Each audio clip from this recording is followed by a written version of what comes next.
You're listening to an Airwave Media Podcast. And now, a message from McAfee. Your package couldn't be delivered.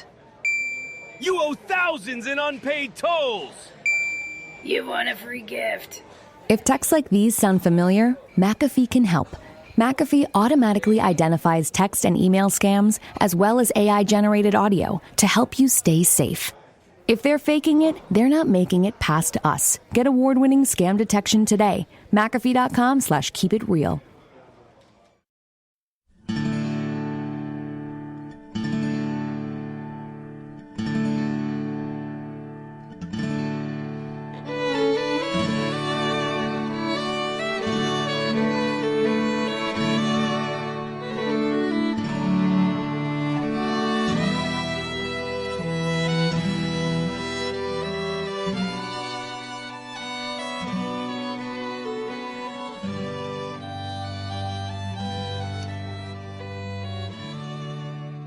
Hey everyone, thanks for tuning in to episode number 513 of our Civil War podcast. My name is Rich, and Tracy won't be with us today. She's feeling a bit under the weather.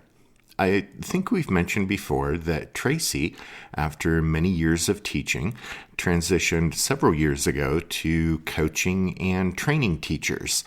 And while she enjoys that role, one of the risks of going into different schools all the time, especially this time of year when they're filled with kids who have runny noses and sore throats, is that you may come home with a runny nose and sore throat. So she's, relieved of podcast duties this weekend, but we'll soldier on with the Atlanta campaign. As you guys will recall, at the end of the last episode, the Confederates were pulling back again. They'd already been maneuvered out of a very strong position at Dalton and then fallen back from Resaca, Calhoun, and Adairsville. Now, here they were once again, withdrawing under cover of night, this time from the Cassville Ridge. And many of the rebel troops were depressed by the events of May 19th. That morning, as he anticipated a battle at Cassville, Confederate Commander Joseph E. Johnston had issued a bombastic order announcing the Army of Tennessee's retreat had ended and it would turn the tables on its pursuers. Well, Johnston's confident announcement had been a morale booster among the retreat-weary rebel troops, and so that night they were bitterly disappointed when they realized they were abandoning yet another position and once again running away from the Yankees. The spirits of many of the Confederate soldiers would revive over the next few days, but for many others, their once high confidence in Johnston would never quite be the same again. Meanwhile, Yankee morale soared on the morning of May 20th when their skirmishers reported that once again the rebels had retreated under cover of night. That meant that in less than 3 weeks, the Federal armies had forced the Confederates back about half the distance to Atlanta. The Federal commander, William Tecumseh Sherman, hadn't brought the Confederates to battle, but he was nevertheless well satisfied with the progress his armies had made. And now, having secured a crossing of the Etowah River, Sherman decided to give his men a few days' much-needed rest. A small column went upriver to destroy ironworks and corn mills there, but the rest of the Federals settled into their encampments. George Thomas's Army of the Cumberland was near Cassville, James McPherson's Army of the Tennessee at Kingston, and John Schofield's Army of the Ohio near Cass Station. And during this break, one of Hooker's brigade commanders in 20th Corps wrote, quote, "Johnston's retreat from Resaca, leaving his dead and wounded in our hands, shows that he was whipped. His retreat from this place, Cassville, after fortifying it very strongly, shows that he is afraid to risk an engagement. A few days later, across the lines, a Confederate officer penned a note to his wife telling her, quote, "I have seen so much beautiful country given up to the enemy as to be made unhappy by it. You cannot imagine how disheartening it is, and at the same time humiliating, to see the apprehension of the people of a country abandoned to the enemy. I had rather have the agony of defeat as far as my own feelings are concerned."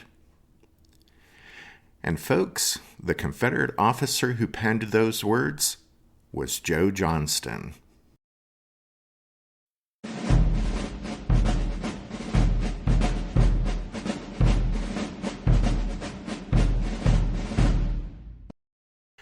The Confederate retreat from Cassville was marked by some confusion, but on the 20th, the entire rebel army was south of the Etowah and had destroyed the bridges near Cartersville. The rebels continued on southward along the line of the Western and Atlantic Railroad to Allatoona, a small village just south of Allatoona Pass. The pass was a man-made cut that in places was more than 80 feet deep that carried the railroad through the Allatoona Hills. And those heights offered the Confederates a very strong defensive position covering the line of the railroad itself. A few miles downriver, the Etowah veered off to the northwest and flowed away to the south and east, away from the high ground.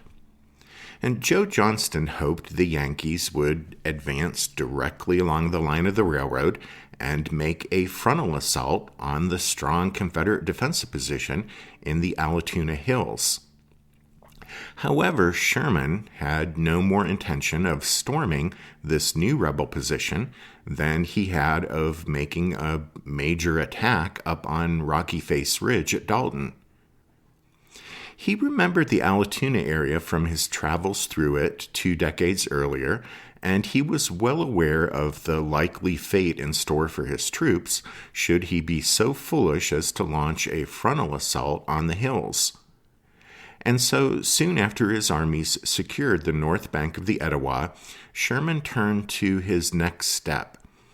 And his attention quickly focused on the little town of Dallas, around 15 miles south of the river and about the same distance west of the railroad.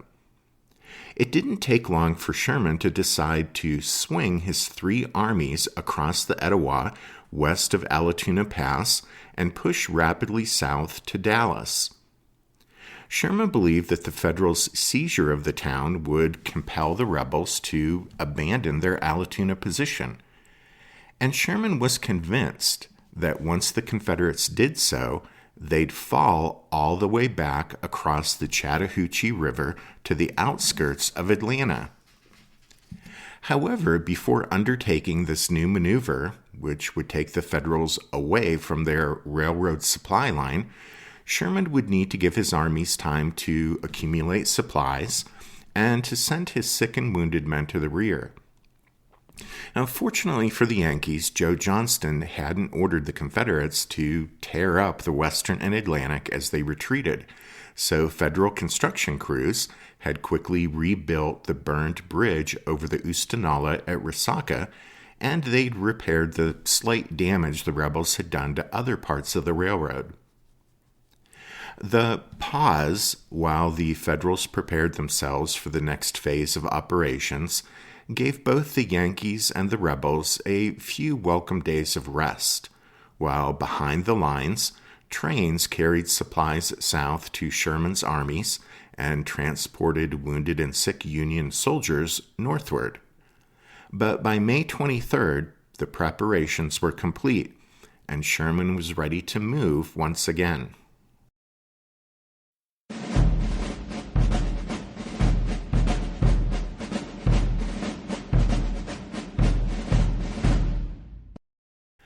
For the next phase of the campaign, William Tecumseh Sherman planned for his armies to execute a great wheeling movement around to the west, to flank the strong Confederate defensive position in the Allatoona Hills along the railroad.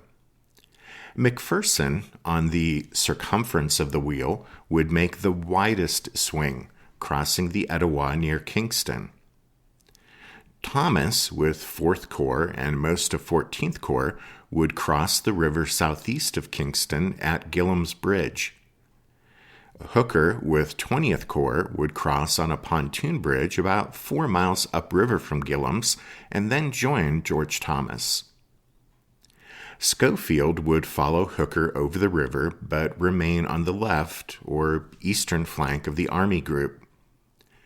Once across the Etowah, McPherson was to move to Van Wert, about a dozen miles northwest of Dallas, and then swing into the latter town from the west. George Thomas, moving along an interior arc, would approach Dallas from the northwest. Schofield would make an even smaller circuit and guard against any effort the rebels might make to interfere with the Federals' swing to the west. Well, rebel cavalry patrolling downriver from the Allatoona area detected the Federal movement almost as soon as it began. But instead of fleeing south for the Chattahoochee, as Sherman had expected, Joe Johnston reacted by quickly shifting Hardee's Corps and Polk's Corps southwest from Allatoona toward Dallas. For the moment, Johnston held Hood's Corps at Allatoona to guard against the possibility that the Federals might also launch a thrust directly down the railroad. Meanwhile, as Hardee and Polk marched off, they had the advantage of interior lines and using better roads to cut across the chord of the arc, while the Yankees trudged along poorer roads as they swung out around the circumference of the circle. But in addition to either retreating to the Chattahoochee or shifting to the Dallas area, Joe Johnston had another option, which he apparently never considered. That is, he could have hurried west from Allatoona and confronted the Federals while they were on low ground along the left bank of the Etowah with the river behind them. In fact, in his book, Atlanta, 1864, Last Chance for the Confederacy, Richard M. McMurray writes that 125 years after the events here in May 1864, the participants of a U.S. Army staff ride who went over the ground of the Atlanta campaign concluded that this third option would have offered Joe Johnston his best opportunity of the entire campaign to fight Sherman, where the ground would have given Johnston an incredible advantage in a pitched battle. In any case, on May 24th, Joe Wheeler's Confederate cavalry, scouting north of the Etowah, confirmed that virtually all of the Federal infantry was now south of the river, and so Johnston ordered Hood to join Hardee and Polk. Johnston placed the Army of Tennessee on a line extending from just south of Dallas, north and northeast, to a crossroads at New Hope Church. The Confederates were deployed along that line by mid-morning of the 25th, while scouts out to the front and lookouts on nearby Ellsbury Mountain kept Johnston reasonably well informed on the Federals' movements off to the west and northwest.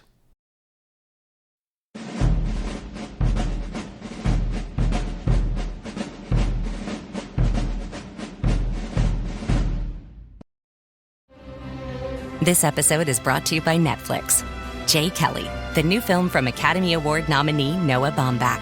George Clooney stars as an actor confronting his past and present on a journey of self-discovery, alongside Adam Sandler as his devoted manager. Critics are calling it a declaration of love to the chaotic art of filmmaking, with the Wall Street Journal praising it as a transcendent comedy drama. Jay Kelly is now playing only on Netflix. The Lincoln Wishlist sales event is happening now. Here's what's on everyone's wish list. Enjoying holiday jingles with brilliant 3D audio that surrounds you? Check. Watching snow flurries through the panoramic Vista roof? Check. Packing up presents with the spacious Lincoln Splitgate? Check. Everything you want. All standard on the 2025 Lincoln Navigator SUV. Visit your local Lincoln retailer or learn more at Lincoln.com for exceptional offers on 2025 Lincoln vehicles today.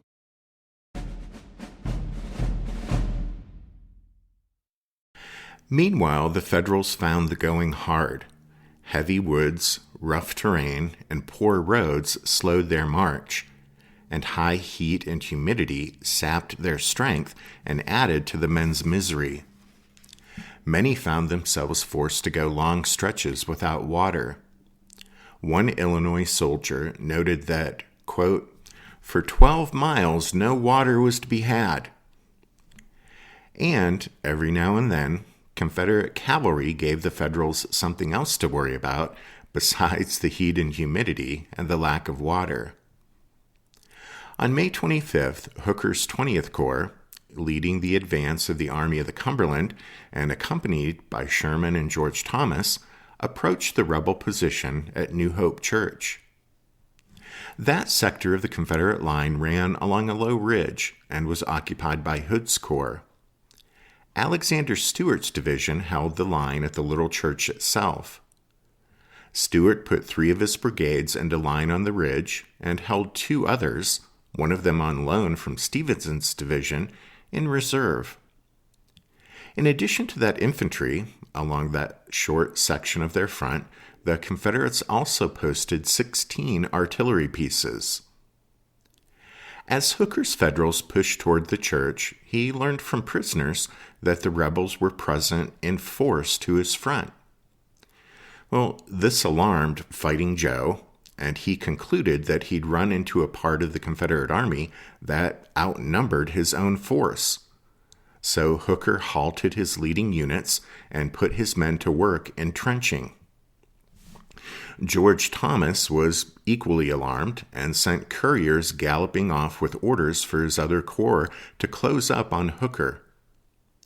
However, Sherman believed that Hooker's column had gotten on the left flank of the Confederate Army and ought to push forward immediately. Well, after some heated discussion with George Thomas, Sherman grudgingly agreed to wait for the rest of 20th Corps to arrive before Hooker renewed his advance, but he grumbled, quote, "There haven't been 20 rebels there today." Well, as it turned out, Hooker didn't get all of his troops up and into position until about 4 o'clock that afternoon. Then, as immense thunderclouds began to form in the sky, Hooker renewed his advance toward the church. Fighting Joe had formed his 3 divisions in columns of brigades, that is, 1 brigade behind the other. Well, such a formation gave an attacking force great capability to exploit a breakthrough in an enemy line. But first, the attacking force had to reach the enemy line and punch a hole in it. As 20th Corps forced its way through the thick woods and tangled underbrush, the right-to-left width of its front just about matched that of Stewart's defending Confederate division. And that meant the rebels were able to mass their musket and cannon fire against the 1 brigade front of each of Hooker's advancing divisions. The result was predictable. The head of each attacking Federal column was blasted by a storm of bullets and artillery fire that quickly blew it away and brought the assault to a halt. The Confederate fire, wrote one Yankee survivor, was, quote, "most effective and murderous." In all, Hooker lost about 1,500 men in the short, one-sided fight. Confederate losses probably didn't exceed 500 and may not have even reached that number. Although among the rebel casualties were 2 brothers, members of a Louisiana artillery battery, shot down one after the other, manning the post of rammer at the muzzle of a gun. A 3rd brother survived and was serving as rammer when the fight ended. Well, William Tecumseh Sherman typically refused to admit that he'd been mistaken, and instead he blamed the bloody repulse on the afternoon's delay. He claimed that failure to immediately push the advance forward had given the rebels time to bring up reinforcements. According to a rumor that spread through the federal camps that evening, Joe Hooker was furious when he heard this and snapped that at most, perhaps 50 more Confederates might have joined the defenders at New Hope Church during the afternoon's delay.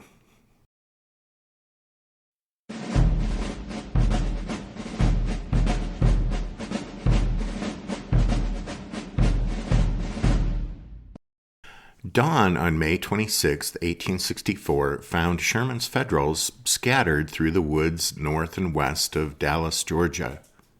During the day, the Union generals managed to deploy their men along a line paralleling that of the Confederates. McPherson, whose troops had wheeled in from Van Wert, held the Federal right fronting Dallas. The 14th Corps Division that had come up from Rome was to his immediate left. A gap of about a mile, covered only by a line of skirmishers, yawned between McPherson's left and the right of Hooker's position at New Hope Church. Howard's 4th Corps was on Hooker's left. The other two divisions of Palmer's 14th Corps were in reserve near the church. Schofield with 23rd Corps was on Howard's left. Realizing that the bulk of the Federals were in the New Hope Church area, Joe Johnston shifted most of his troops in that direction. In fact, only Bates' infantry division and Jackson's rebel cavalry remained on the Confederate left, facing McPherson's Yankees at Dallas. Late on the 26th, Sherman decided to attempt to turn the rebel right flank. Sherman selected Oliver Otis Howard to make the effort with a division from his own 4th Corps. Supported by units from 14th Corps and 23rd Corps, Howard was to march northeast, past the end of the Confederate line, then turn and attack the right flank or rear of the enemy army. Howard's column got underway about 11 o'clock on the morning of the 27th, and Confederate scouts discovered the Federals' flank march almost as soon as it began, and Joe Johnston simply ordered the rebel army's lines be extended to the right to counter the Yankee movement. Well, oblivious to the fact the Confederates were aware of what he was up to and were taking measures to thwart his efforts, Otis Howard, after gaining about 3 miles, concluded that he must be beyond the rebel right flank. So Howard halted his column, allowed the men a brief rest, and then, at about 4:45, ordered them forward. The Yankees were then in the vicinity of Pickett's Mill on Little Pumpkin Vine Creek, northeast of New Hope Church. Advancing over very rough terrain, the Federals soon encountered Confederate cavalry. Brushing aside the rebel horsemen, the Yankees crossed several ridges and then started up a long slope. At the top, calmly awaiting them, were the veteran Confederate infantry of Patrick Cleburne's division.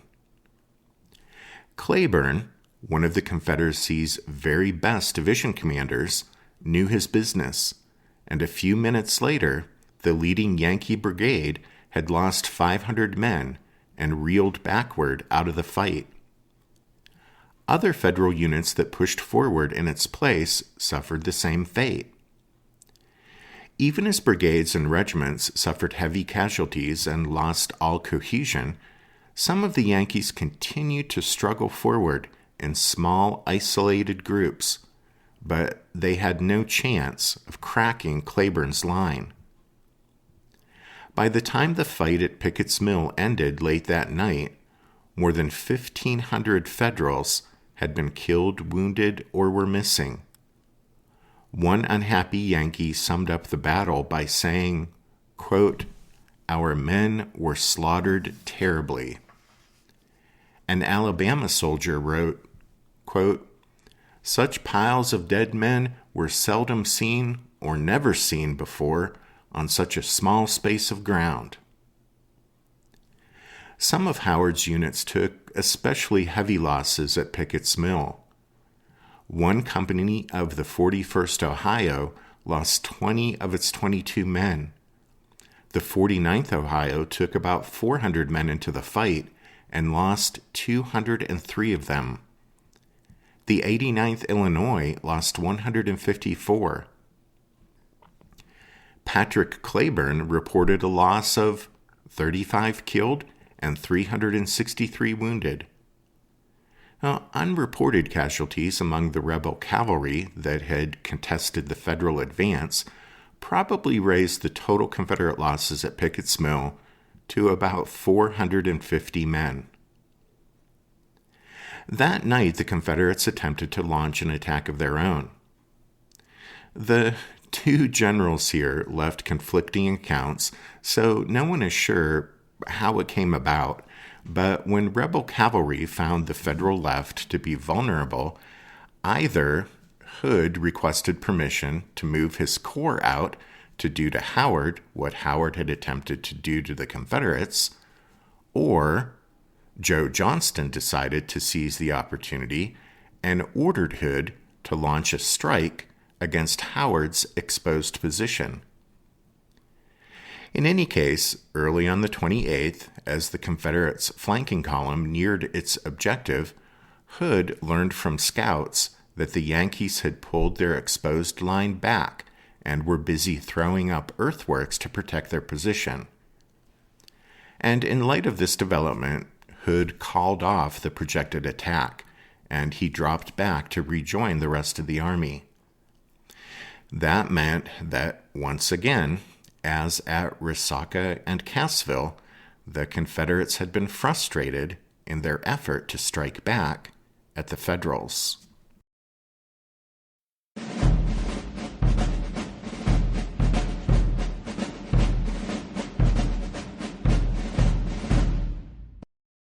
The Federal line was now stretched very thin, and another large gap had opened in it, this one between the forces near New Hope Church and those at Pickett's Mill. 3 clusters of Federal troops stood in the heavy woods north and west of Dallas. McPherson's force in front of the town itself, George Thomas's at New Hope Church, and Howard's force near Pickett's Mill. Sherman by now realized that the Confederates had strongly fortified their lines, and he couldn't hope to break their position by assault. Nor could he continue south to reach the Chattahoochee, since he didn't have the logistical capability to support such a movement at so great a distance from the railroad, especially since heavy rains in late May had made the roads through the North Georgia backcountry very difficult to navigate. In fact, many Federal units on the Dallas-New Hope Church line were already experiencing a shortage of rations. Even if Sherman had the wagon transportation necessary to sustain a continued drive southward to the Chattahoochee from his present position, he would have left the rebel army in a heavily fortified line to his rear, where the Confederates would be ideally positioned to cut the Federals off completely from the Western and Atlantic. So, really, Sherman had no choice but to end his trip out into the Georgia countryside and get back to the railroad as quickly as he could. To do so, he would have to consolidate his line, close the gaps, and work his way eastward. He therefore ordered the different formations to shift to the left, that is, northeast, while some of the Union cavalry pushed ahead to seize Allatoona Pass and thereby regain the railroad south of the Etowah. Joe Johnston actually guessed what Sherman would attempt, and over the next several days, the Confederates launched a series of small-scale spoiling attacks designed to hold the Yankees where they were, or at least delay their movement back toward the railroad. Although none of these jabs were major assaults, some of them did turn into vicious little fights in which casualties among the attacking rebels ran into the hundreds. Despite those Confederate spoiling attacks, McPherson was able to gradually extricate his men from their entrenchments at Dallas and to shift them northeastward. They built new field works as they went, and once McPherson had closed the gap between him and George Thomas and Schofield, Thomas and Schofield were free to shift eastward. On June 1st, McPherson's troops had moved far enough to settle into the lines at New Hope Church, and on that same day, some of the Union cavalry reached Allatoona Pass, which they found unguarded. With these developments, Joe Johnston had no choice but to order the Confederate Army to move eastward also, paralleling the course followed by the Yankees. On June 1st, some of the advanced Union infantry occupied the little village of Ackworth on the Western and Atlantic, about 5 miles south of Allatoona Pass. 3 days later, almost all the Federals were back at the railroad, and Sherman gave them a few days' rest to allow them to rebuild the bridge over the Etowah and to resupply. Well, the weary Federal soldiers welcomed the chance to rest and recuperate for several days. One Yankee described the time he and his comrades spent near Dallas as, quote, probably the most wretched week of the campaign, end quote. Many of Sherman's men would always afterward refer to the struggle on the Dallas, New Hope Church, Pickett's Mill line as the, quote, Battle of the Hellhole. Although Sherman hadn't been able to end this stage of the campaign by reaching the Chattahoochee River as he'd so optimistically expected to do, and he'd suffered clear tactical defeats on May 25th and 27th at New Hope Church and Pickett's Mill, he'd nevertheless won yet another strategic advantage, since in the end Joe Johnston had proved unable to prevent Sherman from taking one more step down the railroad closer to Atlanta, as another slice of North Georgia passed into Federal hands.